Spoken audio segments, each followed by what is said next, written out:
Argentina তাদের হাতে লাতিন আমেরিকার প্রথম দল হিসেবে সুযোগ মেজর 3টা ট্রফি ব্যাক টু ব্যাক জেতা। কোপা আমেরিকা জিতেছে, ওয়ার্ল্ড কাপ জিতেছে, এর আগে কোনো লাতিন দল টানা 3টা মেজর টুর্নামেন্টের ট্রফি জিততে পারেনি। ইয়েস, জানতাম না আমি। নতুন জানলেন? ইউরোপে স্পেন যারা কিছুক্ষণ আগে জিতলো একটা টুর্নামেন্ট, তারা কিন্তু ওই যে 2008, 10, 12 একই কাণ্ড তো করে আসছে। ঠিক আছে, কারণ 90-এ তো আর্জেন্টিনা ওয়ার্ল্ড কাপ জিততে পারেনি, এরপরে তারা কোপা আমেরিকা জিতেছিল। আর্জেন্টিনার এই ব্যাপারটা আমরা কোপা আমেরিকা শুরু হওয়ার আগে আমি আপনাকে বলেছিলাম, আপনাদের মনে থাকার কথা না, কিন্তু যেগুলো মিলে যায় সেগুলো মনে থাকে, তো এই কারণে বলছি। দেখেন, আর্জেন্টিনার এই দাপটটা বজায় রাখা দরকার তাদের নিজেদের জন্য। স্পেন যে কারণে আমরা যে এখন স্পেন 2024 এসে আবার জিতলো, আমরা কিন্তু 8, 10 আর 12-র কথা অনেক বেশি বলছি, মানে এই কনটেক্সটগুলো টেনে আনছি যে ওই সময় স্পেনের কি দাপট ছিল। সময় সব সময় একরকম থাকে না। মেসি যখন থাকবেন না, ডিমারিয়া যখন থাকছেন না, তখন হয়তো আর্জেন্টিনা আর আগের মতো থাকবে না, এবং সেই Lionel Messi, Angel Di Maria, Rodrigo De Paul, নতুন হেয়ারস্টাইল হাঁটা, আর বাস থেকে বাকিরা তখন বেরোচ্ছেন, নাহুয়েল মলিনা, লাউতারো মার্তিনেজ,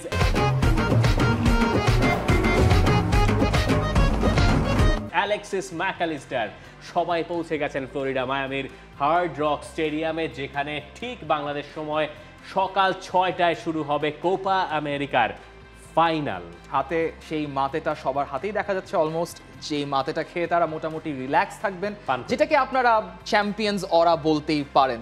যে চ্যাম্পিয়ন্স অরাটাই আর্জেন্টিনা পুরো টুর্নামেন্টে দেখিয়েছে। আপনি প্রশ্ন করতে পারেন যে আর্জেন্টিনার প্লেইং স্টাইল নিয়ে, আপনি প্রশ্ন করতে পারেন আর্জেন্টিনা হয়তো টুর্নামেন্টে বেস্ট ফুটবলটা খেলেনি, কিন্তু আপনাদের যখন কনফিডেন্সটা পুরো টিমের ওই জায়গায় থাকে যে তারা বেস্ট ফুটবলটা না খেলেও তারা ম্যাচ বের করে আনতে পারবে, সেটাই কিন্তু আর্জেন্টিনা পুরো টুর্নামেন্টে করেছে। দিবু মার্তিনেজ দ্য ম্যান, আর্জেন্টিনার সবচেয়ে বড় আস্থার নাম, এবং আরো একজন রয়েছেন আলভারেজ, যিনি এই পর্যন্ত 2টা গোল করেছেন এবারের কোপা আমেরিকায়। লাউতারো মার্টিনেজ টিকটকে আমরা দেখলাম মন খারাপ করে মাঠে ঢুকছেন, সেটা কি স্টার্টিং 11 আরো একবার খারাপ না করার কিছু নেই। ইউলিয়ান আলভারেজ স্টার্ট করবেন, এটাই স্বাভাবিক। ইউলিয়ান আলভারেজ স্টার্ট করছেন লিওনেল মেসির সঙ্গে, পারেদেসেরও জায়গা হয়নি স্টার্টিং 11-এ, সেগুলো নিয়ে আমরা কথা বলবো। তবে এই যে আর্জেন্টিনার প্লেয়াররা যে নামলেন, আর্জেন্টিনার ফুটবলাররা প্রচণ্ড পরিমাণ কুসংস্কারে বিশ্বাসী। কেন জানেন? এই যে দিবু মার্তিনেজ আরও একবার প্রেস কনফারেন্সে এসেছিলেন, মার্তিনেজ প্রেস কনফারেন্সে এসেছেন কবে জানেন? 2021-এর কোপা আমেরিকার ফাইনালের আগে। তারা জিতে গেছে, তাই 22-এর বিশ্বকাপের সময় এসছে, তার আগে ফিনালেসিমার আগে মার্তিনেজকে নিয়ে আসা হয়েছে প্রেস কনফারেন্সে। আবার এই কোপা আমেরিকার ফাইনালের আগে আবার দিবু মার্তিনেজ এলেন এই প্রেস কনফারেন্সে, ম্যাচের আগের যে ফাইনালের আগের প্রেস কনফারেন্সে। রদ্রিগো দে পল চুল ছেটে ওই আগের মতো নিয়ে গেলেন, যেইভাবে তিনি 3টা ফাইনাল জিতেছেন সেই ধারাবাহিকতা তিনি রাখছেন। আপনি দেখলেন না যে মেসি, দি মারিয়া, দে পল একসঙ্গে মাঠে ঢুকেছেন, ওদিকে হচ্ছে লো চেলসো, হ্যাঁ, এবং এর আগের যত ফাইনাল আছে সবগুলোতে এরাই একসঙ্গে ঢুকেছেন, এবং এরা সব কিছু একই ধাঁচে রাখার চেষ্টা করছে, এবং আর্জেন্টিনা ওই একই ধারাটা অব্যাহত রাখার চেষ্টা করছে। ইনফ্যাক্ট আগের দিন রাতেও সম্ভবত যখন মিটিংগুলো হয় বা রুমে থাকার ব্যাপারটাও কিন্তু ওই ফর্মুলাইক ওয়েতেই আগে, যে আগের টুর্নামেন্টে কিভাবে মেসি কার সাথে থেকেছিলেন বা কার সাথে ওই রুটিনটা ফলো করছে, এরপর মোটামুটি এখন যেটা কন্টিনিউ হচ্ছে সেটাও এখন কিন্তু হয়ে যাচ্ছে। এবং লাউতারোকে নিয়ে কথা হচ্ছিল, লাউতারোর খুব একটা কষ্ট পাওয়ার কিছু নেই, কারণ তিনি আর্জেন্টিনার হয়ে সবচেয়ে বেশি গোল করেছেন এই টুর্নামেন্টে, কিন্তু তিনি ওটাও বোঝেন যে টিমে যখন দি মারিয়া খেলছেন, মেসি খেলছেন, একজন তো কভার করতেই হবে। আলভারেজ সেই কাজটা লাউতারোর চেয়ে ভালো করেন, তো স্কালোনির ওই সিদ্ধান্তের জায়গাটা লাউতারোর কোনোভাবেও ডিসরেসপেক্ট করার কোনো জায়গা নেই।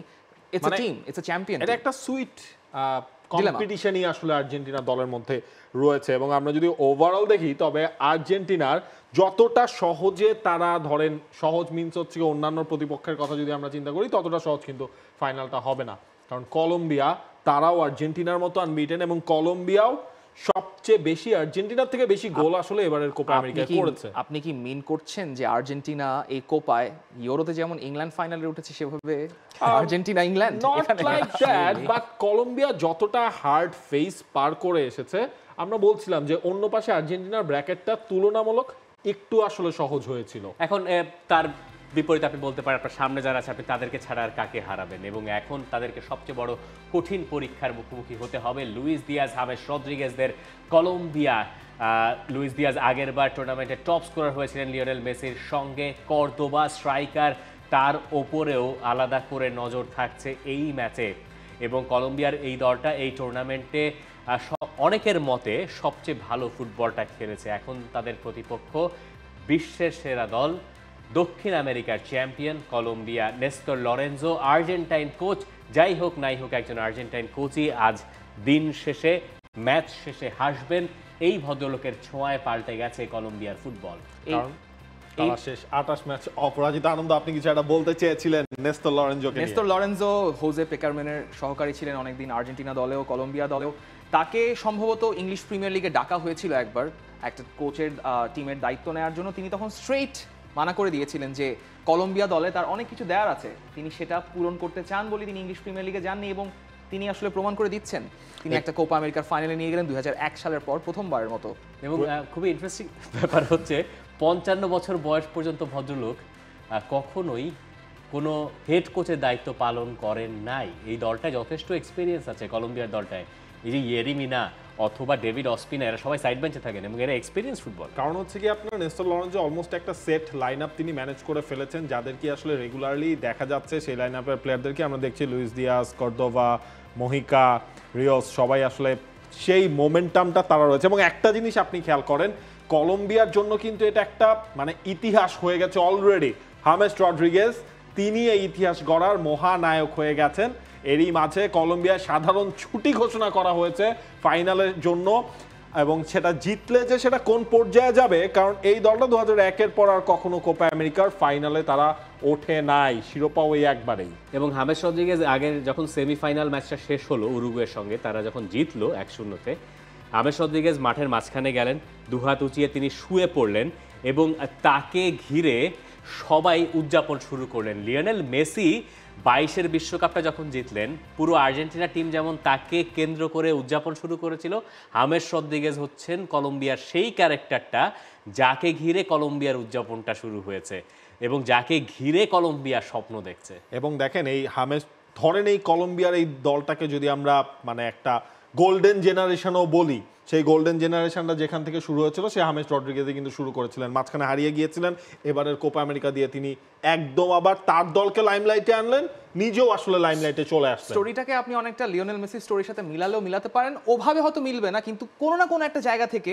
লিওনেল মেসি যেরকম একদম শেষ পর্যায়ে এসে লাস্ট যেই ওয়ার্ল্ড কাপটা, তার ঘাড়ে ওই ইমেন্স প্রেশারটা, তিনি 2015-16-তে ব্যাক টু ব্যাক কোপা হেরে তিনি তো ওই একটা সাগা চলে গিয়েছেই, তারপর সব কিছু একটা বিন্দুতে এসে শেষ হলো।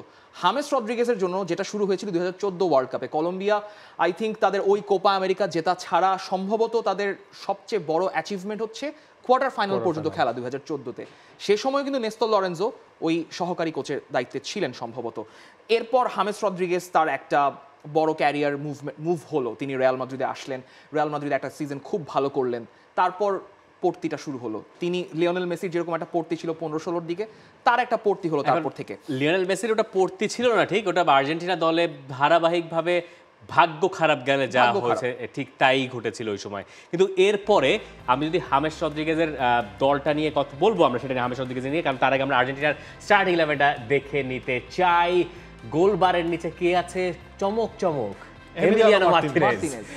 কে আছেন right back, surprise surprise, Nahuel Molina. ডিফেন্সে লিসান্দ্রো মার্টিনেজ, ক্রিশ্চিয়ান রোমেরো।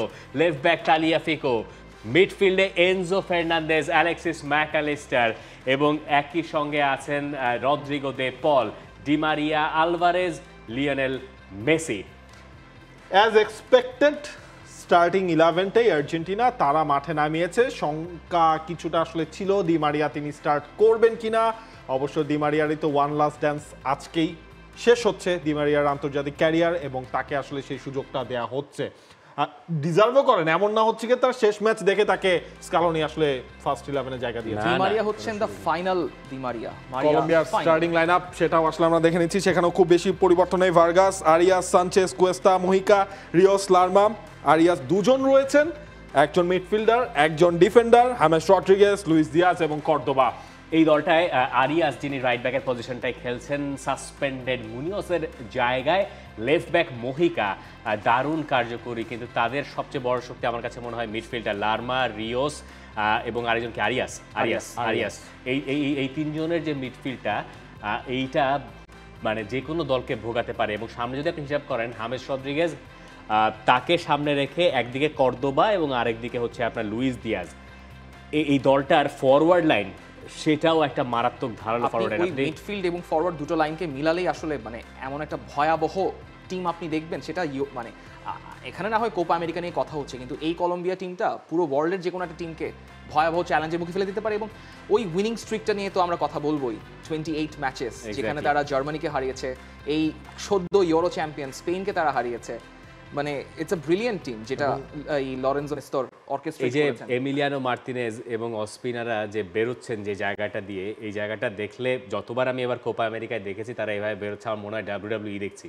আর রেসলিং এর সময় এরকমই থাকে এবং এখান দিয়ে যখন তারা বেরোয় দেখতে দারুণ লাগে। আমি জানি না লিওনেল মেসির বের হওয়াটা আমরা দেখতে পাবো কিনা, যেটা ক্লাসিক আইকনিক মার্তিনেজ এবং তার সঙ্গে রুল্লি, ফ্রাঙ্কো আরমানি, যাদের মানে লিডার এমিলিয়ানো মার্তিনেজ, সেই গোলকিপারদের একটা মানে মার্তিনেজ এই টুর্নামেন্টে দারুণ কিছু সেভ করেছে, যেটা অনেকটুকু আড়ালে রয়ে গেছে তার ওই হিরোইক্স এর মাঝখানে। আসলে প্রথম ম্যাচেও তার এরকম সেভ ছিল একদম। আপনি গ্রুপ স্টেজের কানাডা থেকে শুরু করেন, ভালো সেভ আছে, সেকেন্ড ম্যাচে ভালো সেভ আছে, থার্ড ম্যাচ এই কোয়ার্টার ফাইনাল তো তিনি জেতালেন, সেমিফাইনালও কানাডার সঙ্গে তার ফার্স্ট টেস্ট লাস্টে ভালো সেভ আছে।